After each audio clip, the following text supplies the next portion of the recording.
Bien, como ya lo habíamos comentado anteriormente en la cápsula número 6, donde hablamos de las caídas, un síndrome geriátrico por excelencia, ahora vamos a darle continuidad con el tema abordaje gerontológico del síndrome de caídas en el adulto mayor, donde vamos a estar mencionando nuevamente la definición, vamos a mencionar las características generales de tal síndrome, la importancia de saber identificar los factores de riesgo.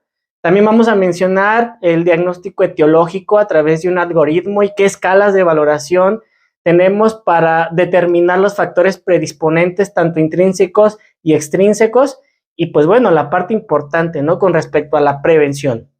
Así es que, sin más preámbulos, vamos a iniciar recordando nuevamente la definición de síndrome de caídas, síndrome geriátrico, recordemos. Según la Organización Mundial de la Salud, es la consecuencia de cualquier acontecimiento que precipita al paciente al suelo en contra de su voluntad. Esta precipitación suele ser repentina e involuntaria. Puede ser referida por el paciente o por un testigo. ¿Sí? Esa es la definición, la cual viene muy bien explicada. ¿Qué características generales podemos mencionar de este síndrome geriátrico, como son las caídas? Bueno, una es que tiene importantes repercusiones sobre la mortalidad y la morbilidad de nuestros pacientes mayores. Otra que es de etiología multifactorial. Hay muchos orígenes de este síndrome, vamos a mencionarlos. Y además de que requieren un abordaje gerontológico para poder trabajar en la parte preventiva, y si el paciente ya ha tenido caídas previas, pues la prevención también desde esta parte, ¿no? Ahora, ¿por qué es tan importante detectar y prevenir las caídas en el adulto mayor?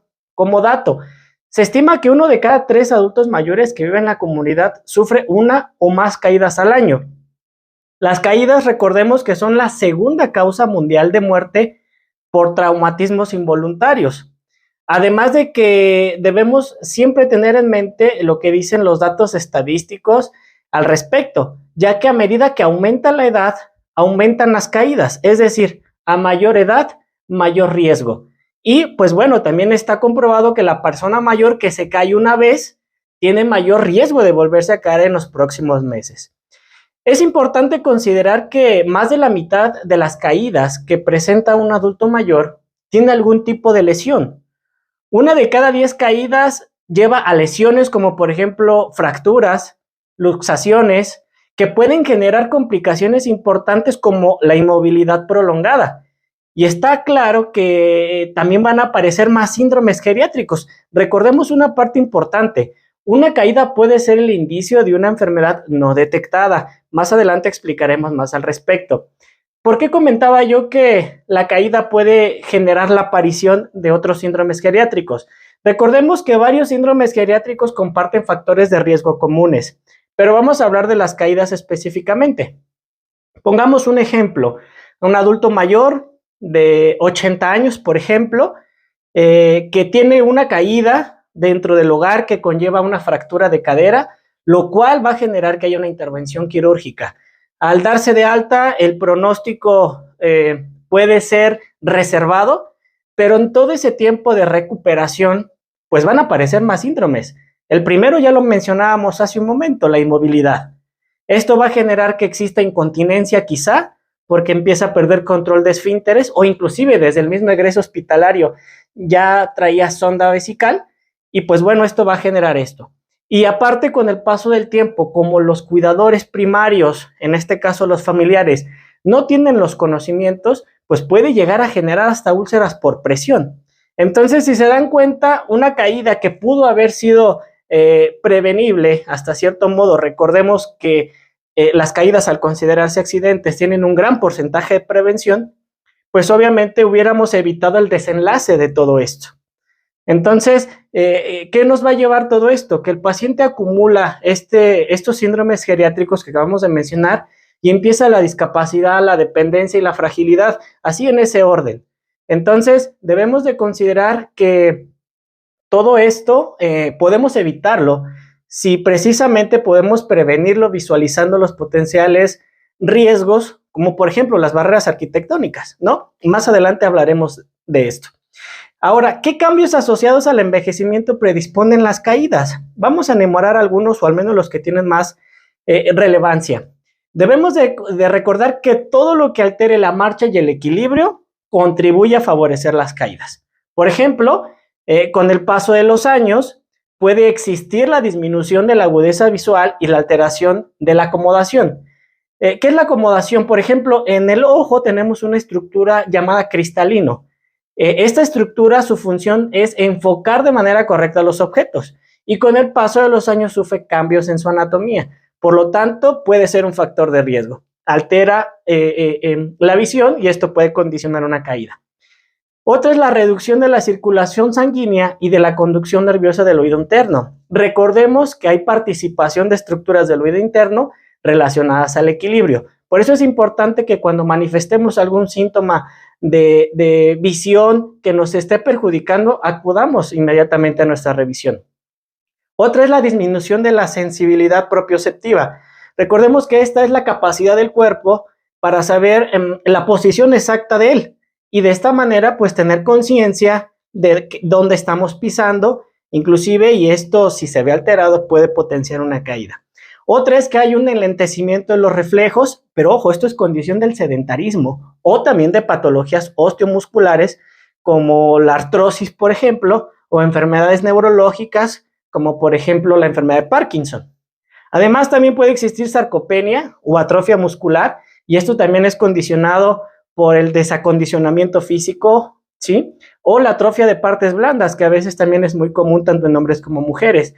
Hay estructuras comprometidas como los ligamentos, los tendones, los meniscos, que a veces pueden potenciar un poco el riesgo de caídas, ¿sí? Y bueno, además de otras cuestiones que tienen menos impacto, pero estas son las que más estudios tienen al respecto. Ahora, ¿quiénes presentan mayor riesgo de caer? Una pregunta importante, ¿por qué motivo? Porque de esta manera quizá, aunque a todo adulto mayor hay que hacerle la valoración de marcha, hay ciertos pacientes a los que quizá tengamos que enfocarnos más en una valoración más constante. Por ejemplo, aquí en la lista yo les pongo algunas personas que tienen más riesgo de caídas. Estadísticamente hablando, por ejemplo, las personas del sexo femenino tienen mayor riesgo. Los que tienen más de 75 años por las condiciones que mencionábamos hace un rato, que tienen que ver con la sarcopenia, la artrosis, etcétera. Aquellas personas que tienen mayor dependencia para las actividades de la vida diaria. Pacientes con diagnóstico de polifarmacia, es decir, aquellos pacientes que por cuestiones de enfermedades base tomen antihipertensivos, hipoglucemiantes y psicofármacos. Por eso es importante la farmacovigilancia y la simplificación terapéutica en este punto. Es una parte esencial de la valoración del riesgo de caídas. Personas con alteraciones visuales o auditivas, ya lo mencionamos. Personas que presenten enfermedades crónicas, neurológicas o osteomusculares, ¿no? Ya mencionamos algunos ejemplos. Personas que se exponen a barreras arquitectónicas, más adelante vamos a hablar de esto, a qué se refiere. Y también, pues obviamente, aquellos con un antecedente de caída. Estadísticamente hablando, se conoce que el 75% puede sufrir una segunda caída en los próximos 6 meses de presentar la primera. Entonces, bueno, en la siguiente tabla les muestro cuáles son los factores intrínsecos y extrínsecos que potencian o pueden generar un riesgo de caídas. Por ejemplo, en los intrínsecos, pues bueno, casi en el primer lugar, no quiere decir que porque vengan el número 1 es el más común, pero es uno de los que más pueden generar el riesgo, ¿no? El desacondicionamiento físico. Debemos de recordar que hay que invitar al paciente a realizar ejercicio o actividad física, porque obviamente aparte de prevenir otras cosas, también previene el riesgo de caídas, porque hay fortalecimiento de músculos. Enfermedades que alteran la marcha, el equilibrio, ya las mencionamos, pueden ser neurológicas, osteomusculares, articulares, etcétera. Las cardiopatías, si un paciente presenta alguna enfermedad cardíaca, pues bueno, lo condiciona en gran porcentaje. Pacientes que puedan tener problemas de hipotensión, puede haber hipotensión ortostática o postprandial. En las dos hay un descenso repentino de la tensión arterial, una después de los alimentos y otra al cambiar repentinamente postura, por ejemplo, de estar sentado a estar de pie y hay un descenso repentino. Hay pruebas pruebas ambulatorias para poder descartar o confirmar esto en el consultorio, pero bueno, ya eso es otro tema. Personas que presenten desequilibrio hidroelectrolítico, baja de potasio, sodio, por ejemplo, pueden presentar debilidad súbita de piernas y esto originar una caída. Aquellas pacientes o personas que manifiesten trastornos visuales o vestibulares, debemos de recordar que la patología vestibular más común es el vértigo paroxístico benigno y también problemas podológicos. Este punto es importante, hay que darnos el tiempo de revisar los pies de los pacientes. Esto también puede ser un factor. Y obviamente aquellas personas que toman fármacos de más o se autoprescriben o no tienen una vigilancia en los fármacos que consumen, también es un factor de riesgo y pues bueno, hay que considerarlo. Dentro de los factores extrínsecos están todo lo que podemos considerar como barreras arquitectónicas, entre otros, como por ejemplo, mobiliario inestable en el hogar, que haya una mala iluminación en los pasillos, en las habitaciones, en la casa en general, que haya piso resbaloso, pisos desnivelados, alfombras o tapetes mal acomodados. De hecho, la sugerencia es no tener tapetes y alfombras dentro del hogar para reducir significativamente el riesgo. Escaleras inseguras, ¿no? Que no tengan barandales, que no tengan el tamaño adecuado para poder pisar correctamente, barras antiderrapantes, en fin, ¿no? Esas son las escaleras inseguras. Calzado inadecuado, aquí es importante ver si realmente el calzado que porta el usuario es el ideal para el adulto mayor. Y obviamente inclusive lo dicen los autores, así tal cual, ir al baño o bañarse es un factor de riesgo para caídas. Por eso hay que tener todas las medidas preventivas a la mano para enseñar al paciente esta parte. Ahora, como diagnóstico etiológico, por ejemplo, hay ciertas preguntas que podemos utilizar en la clínica si es que no tenemos a la mano las escalas de valoración, que ahorita también vamos a mostrar. Son estas preguntas que les voy a mostrar en pantalla, preguntas muy sencillas de realizar y que nos van a identificar, nos va a ayudar a identificar qué es lo que sucedió, ¿no? Como cuándo y cómo fue la caída, en qué lugar sucedió y si hubo testigos de la caída, si le había sucedido esto antes, si sucedió después de comer, por lo que les decía de la hipotensión postprandial, si la caída fue después de cambiar de posición rápidamente para ver si hubo alguna situación de hipotensión ortostática que podamos ahí confirmar en el consultorio, si hubo pérdida del estado de conciencia, si tuvo síntomas asociados con palpitaciones, ¿no? Que nos puedan indicar alguna arritmia cardíaca o síntomas neurológicos focales que pudieran sugerir una isquemia cerebral. Si el paciente tuvo simplemente una debilidad súbita de las piernas, esto nos puede indicar también hay algún problema de electrolitos. ¿Qué medicamentos toma el paciente? Esta es una parte importante, hay que hacer un listado de lo que el paciente está tomando y de lo que podamos ver si se puede hacer una simplificación terapéutica o hacer algún ajuste. Ahora, en la siguiente imagen hay un mapa conceptual del diagnóstico etiológico de las caídas que va a ser muy importante tomar en cuenta. Es muy práctico si ustedes lo ven. De primera instancia hay que descartar problemas visuales, desacondicionamiento físico, enfermedad musculoesquelética o enfermedades neurológicas ya diagnosticadas, ¿no? Que puedan estar alterando la marcha y el equilibrio. Y obviamente también es importante en este proceso inicial descartar la presencia de factores extrínsecos, ya los mencionamos. Una vez que descartamos todo esto, si es que no está presente algo de lo que acabamos de mencionar, pues nos vamos a preguntar si hubo una pérdida del estado de conciencia. Si sí hubo un estado de pérdida de conciencia, hay que investigar trastornos cardíacos, ya los mencionamos hace un momento, o enfermedades que tengan que ver con síntomas neurológicos, ¿no? Una enfermedad vascular cerebral o algún otro problema. Si el paciente no tuvo pérdida del estado de conciencia, pues hay que preguntar si hubo debilidad súbita. Si el paciente nos dice que sí, hay que volver a investigar trastornos cardíacos o neurológicos, o en su defecto descartar patologías incipientes, como por ejemplo algún trastorno hidroelectrolítico, algún proceso infeccioso, por ejemplo, o sangrado de tubo digestivo. En caso también de que la respuesta haya sido no, hay que investigar si hubo vértigo. Si hubo vértigo, que es un mareo, como coloquialmente se conoce, hay que descartar una patología vestibular, ¿no? La más común, ya lo mencionábamos, es el vértigo paroxístico benigno. Si no, pues bueno, hay que preguntar también si hubo una sensación de mareo al cambiar de posición, y ahí, pues bueno, buscar medicamentos que puedan estar potenciando esto, si es necesario hacer el ajuste, o inclusive descartar si hubo hipotensión ortostática o postprandial. Bien, ahora, en cuanto a las baterías de prueba que tenemos como gerontólogos en el primer nivel de atención, puedo mencionar nada más dos. Tenemos más, pero perderíamos mucho tiempo. Una es la batería corta de desempeño físico, que es una escala como un TINETI, con algunas adecuaciones, y evalúa 3 aspectos de la movilidad, el equilibrio, por ejemplo, la velocidad de la marcha y la fuerza de los miembros o extremidades inferiores, en la cual se ocupa una silla sin apoyabrazos y se da una serie de instrucciones para evaluar el equilibrio de tanto estando sentado como en bipedestación, y se evalúa la longitud, por ejemplo, y la simetría del paso, el balanceo de brazos, de tronco, lo cual nos ayudará a determinar si existen alteraciones de marcha y el equilibrio que puedan llevar al adulto mayor a una posible caída.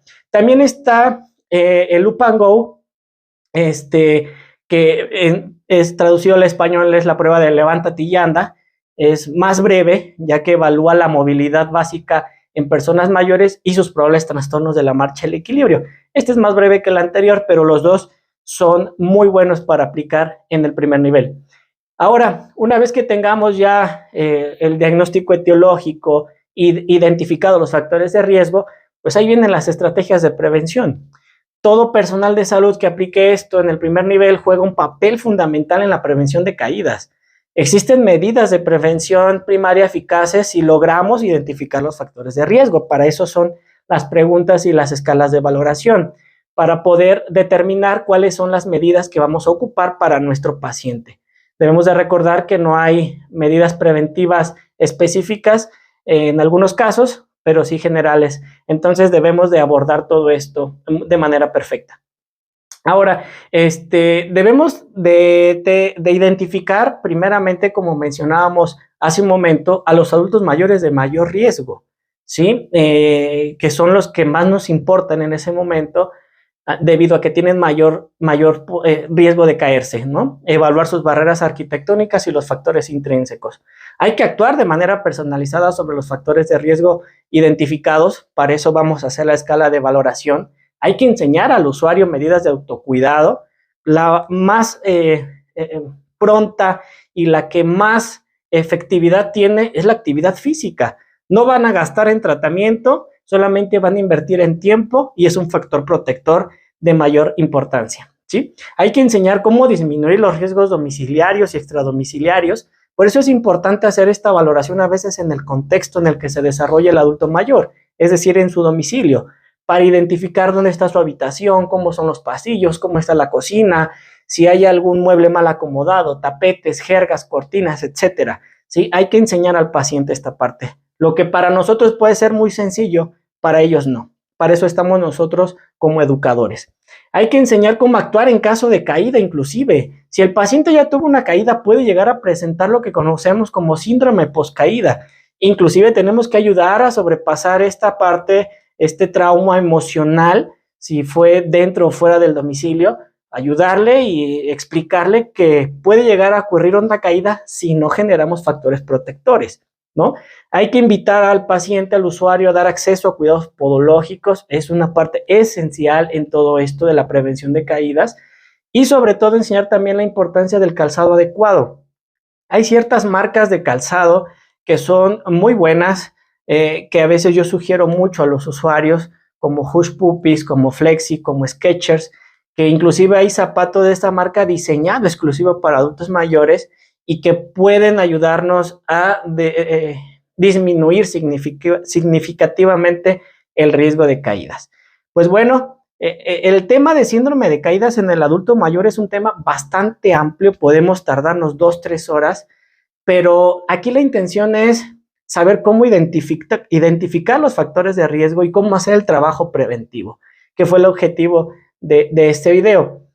No olviden darle like y suscribirse al canal de YouTube. Vamos a estar subiendo más información relacionada a la gerontología, a los adultos mayores, a la vejez, al envejecimiento.